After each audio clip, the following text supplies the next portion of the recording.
AJ, can we talk about being in the alpha state before we go do our ride drills or even race day? Thanks, man. Beautiful question. Reading Mindset by Carol Dweck and The Genie Within simultaneously. He's double reading. And with a Moto Academy shirt on, by the way. Shout out Premix Papa. With the best hair I've ever seen. Great question. So dropping into alpha state before you go and ride, there's different brain states that you can consciously put yourself into different. So very, very quickly, you spend all of your day, for the most part, minus 5 or 10% of it in... Well, you started to say it, so beta. Beta. But I was going to guess. A lot of people spending the time in like high beta states, which is, teeter-tottering on fight or flight mode. But beta is where you would do a lot of your learning, your conversations, your driving. That's all beta. Mm-hmm. Alpha is more kind of getting into a meditative state. You're just kind of slowing down. You're being less analytical would be the goal. And to do this, you need to make sure that you are just doing a quick meditation induction, like to just breathe. You could do it in 30 seconds.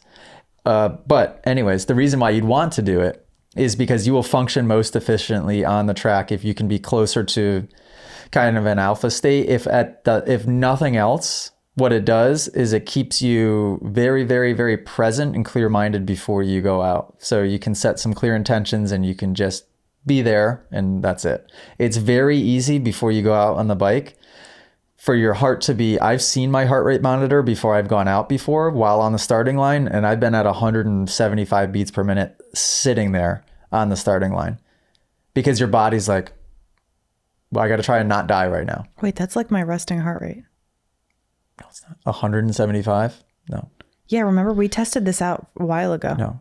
Your resting heart rate, maybe if you're super out of shape, might be 75, but I doubt it. I would guess that your resting heart rate's probably closer to 50 to 60.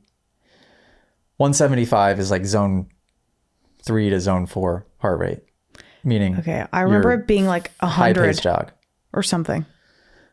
Maybe standing up having a conversation, you could be at 100. Okay, sorry. So getting and learn about these brain states, because it is super interesting, and you can have control of it. You could also really be strategic with how you go to bed and how you wake up in the morning and things that you do at certain times when you're passing through like theta into alpha, then into beta, or when you're going to sleep and it's going the opposite of beta down to alpha, down to theta, which theta is like, if you were to get hypnotized, they're trying to drop you down into theta because you're most suggestible and your analytical mind basically goes away, and your subconscious, it's like the door opens between your conscious and your subconscious mind.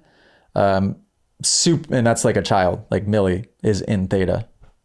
As we speak, she's in theta. She's like a big sponge. Yep. So getting into alpha is super important. A good way to do this is just to take 10 deep breaths in through the nose, out through the nose, and then on the 10th one, exhale for 30 seconds.